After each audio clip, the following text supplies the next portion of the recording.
Brian Rolapp is being forced to answer for the shredder scandal under oath. Rory McIlroy's lawyers just filed a motion demanding sworn testimony, and the commissioner's legal team is reportedly scrambling behind closed doors tonight. This is not a strongly worded statement. This is not a press release nobody reads. This is a formal legal weapon aimed directly at the man running the PGA Tour, and it could force him to answer the one question he has avoided for weeks. What was actually on those documents he shredded? The golf world thought this story was cooling off. It just became the biggest legal threat professional golf has faced in years. Let me walk you through exactly what happened, because the timeline here is brutal. For weeks, the PGA Tour tried to bury this story. Executives hoped it would fade the way most golf controversies fade, drowned out by the next tournament and the next headline. That strategy just blew up in their faces. Rory McIlroy's legal team was never going to let this die quietly. Not after catching Brian Rolapp standing over a shredder with the exact documents they had come to review. You do not walk away from evidence like that. You go on offense. Sources familiar with the legal strategy say McIlroy's lawyers moved fast and moved hard. The motion demands a court order forcing the PGA Tour to preserve every remaining document tied to the exemption decision. It demands Brian Rolapp sit for a deposition under oath. Read that again. Under oath, that means sworn testimony on the record with penalty of perjury attached to every single answer.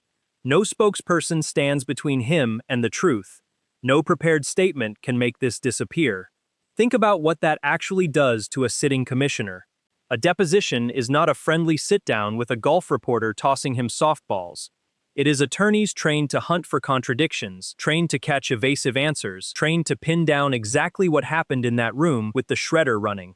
Rolapp cannot say, "We are reviewing the matter internally," and walk out. He has to answer, and every word gets recorded and can be used against him. That filing landed on PGA Tour legal counsel's desk on a Thursday afternoon, and within hours the phones were ringing off the hook between the commissioner's office and outside counsel. Nobody inside that building expected this. Most insiders assumed a quiet settlement was coming, some backroom deal where the tour apologizes and everyone moves on. That assumption is dead. Golf analysts who have covered legal disputes across professional sports say this level of aggression only means one thing. Lawyers do not push for depositions this early unless they believe sworn testimony will expose more than what has already leaked. This is a signal. McIlroy's team believes there is more, and they intend to drag it into the open. Here is where the pressure campaign turns brutal. McIlroy's lawyers are said to be demanding access to Rolapp's personal communications tied to the exemption decision. That means not just his tour email, but text messages and personal correspondence with board members. Anything that shows what he was really thinking when that exemption got approved. If a judge grants this, there is nowhere left to hide. Every message becomes a potential exhibit. Legal experts weighing in online have not softened their language. One sports law attorney called it a direct signal that McIlroy's team believes the official record was sanitized. Another pointed out that shredding documents right before a scheduled legal review already looks catastrophic in front of a judge, and stacking a demand for personal communications on top of that timeline makes it look worse. This is not a public relations problem anymore. This is a legal exposure that could follow Rolapp for years. PGA Tour officials have responded with language that is carefully worded and completely hollow. A spokesperson said the organization takes all legal matters seriously and is cooperating fully. That sentence means nothing, and everyone covering this story knows it means nothing. Compare it to the confidence the tour projected months ago when officials insisted the discretionary clause was applied fairly and within the rules. That confidence is gone. What is left is damage control, and it shows. Players across the tour are watching this unfold in real time. Several have reportedly contacted their own representation to understand what precedent this could set for their own disputes down the line. If a court forces transparency here, every player who ever felt burned by a discretionary ruling suddenly has a blueprint. That should terrify tour leadership far more than one bad news cycle. One veteran player, speaking anonymously, said the locker room mood has shifted from anger to something closer to vindication.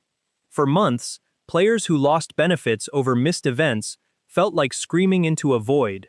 Now a legal process might force answers that public outrage never could. Another player said, "This is the first time in years he has believed accountability could actually reach the top of this organization instead of dying in a press release." Here is what happens next, because the next 30 days could define Brian Rolapp's entire career. If the motion to compel succeeds, Rolapp faces a deposition that becomes public record the moment it is unsealed. These things rarely stay quiet, not with a story already generating this much attention. Reporters will be refreshing court dockets, hunting for the first leaked transcript. Fighting the motion and trying to run out the clock would tell you everything on its own. Stalling like that, after already getting caught destroying documents, looks exactly like the kind of move that turns a scandal into a cover-up that never ends.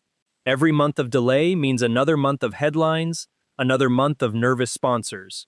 Then there is the antitrust angle sitting underneath all of this like a loaded gun. The PGA Tour has spent years fighting off accusations of operating like a monopoly. Attorneys building separate antitrust cases are believed to be watching this deposition fight closely, because sworn testimony about how exemptions actually get decided could hand them exactly the ammunition they need. This is no longer about one player and one exemption. This is about whether the tour's entire governance structure can survive being put under oath. Sponsorship money is on the table too. No corporate partner wants their logo attached to a commissioner facing sworn testimony about evidence destruction. Broadcast and streaming negotiations already in progress could stall out completely.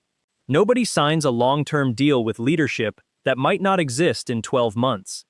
Rory McIlroy has stayed almost entirely silent through this latest escalation, which is striking given how outspoken he has been on tour issues in the past. Some believe the silence is strategic, letting his lawyers do the talking while he stays clean in public. Others think he is genuinely uneasy about how far this has spiraled, given that his own exemption is the spark that started the fire. Either way, the silence is being read differently across the golf world, and that ambiguity is only fueling more speculation. Jack Nicklaus was reportedly asked for comment and declined, and even that refusal became its own small story on golf media sites. When one of the most respected figures in the sport won't touch a question, people notice. Some read it as disapproval, others think he simply refuses to wade into active litigation. Tour board members now face a decision they cannot keep delaying. They can continue publicly backing Rolapp and hope the legal process resolves quietly in the tour's favor.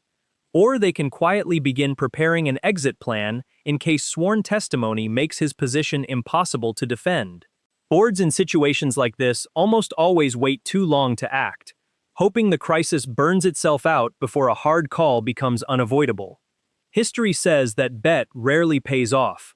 This story is far from finished. Court filings will keep coming. A deposition, if it happens, will take weeks to schedule and even longer to complete. Every new filing adds more pressure to an organization already struggling to convince players, fans, and sponsors that its leadership can be trusted with anything. The shredder was the spark. This legal pressure campaign might be what finally burns the whole thing down. Drop your thoughts in the comments below. Should Brian Rolapp be forced to testify under oath? Does this change how you see Rory McIlroy's role in all of this? Is the PGA Tour headed for a leadership shakeup nobody saw coming? Make sure you hit that subscribe button and turn on notifications, because we are tracking every filing and every leak as this unfolds. The truth is coming out piece by piece, and we are bringing it to you first. Thank you for watching, and we will see you in the next one.